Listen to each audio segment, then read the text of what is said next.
Bismillahirrahmanirrahim. Alhamdulillahi rabbil alamin. Wassalatu wassalamu ala rasulina Muhammedin wa ala alihi wa sahbihi ajmain.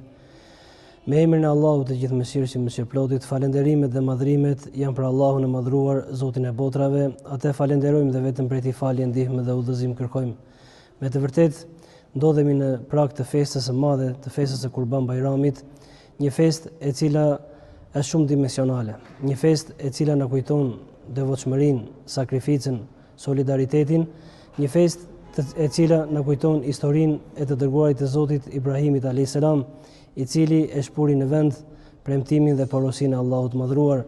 Festa e Kurban Bayramit manifestohet në vendin tonë duke treguar mirënjohje ndaj Allahut madhruar për mirësitë dhe begatitë që ai na ka dhuruar. Festa e Kurban Bayramit është solidariteti, ku besimtarët tregojnë duke shpërndarë prej mirësive dhe begative që Allah i madhruar i ka begatuar, ata solidarizohen në festën e Kurban Bayramit duke gëzuar familjet të cilat janë në nevojë dhe duke gëzuar farefisin edhe komshinët, sepse kjo festë e Kurban Bayramit nuk është si festa e Fitr Bayramit, ku sadaka i fitrit shkonte vetëm për të varfrit, kurse Kurban Bayrami është një mirësi e cila shpërndahet me të gjithë, si me të pasurit edhe me të varfrit.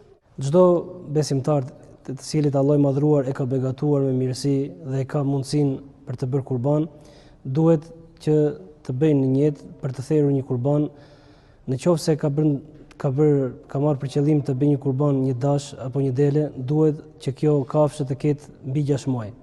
Dhe nëse ka ndërmend të bëjë një dhi, duhet që dhia të jetë mbi një vit, pra të jetë 1 vjeçare dhe lopa të jetë 2 vjeçare. Fati i thërjes së kurbanit nga dita e festës së parë të Kurban Bayramit është 3 ditë, deri në ditën e 3 në kohën e namazit të ikindis.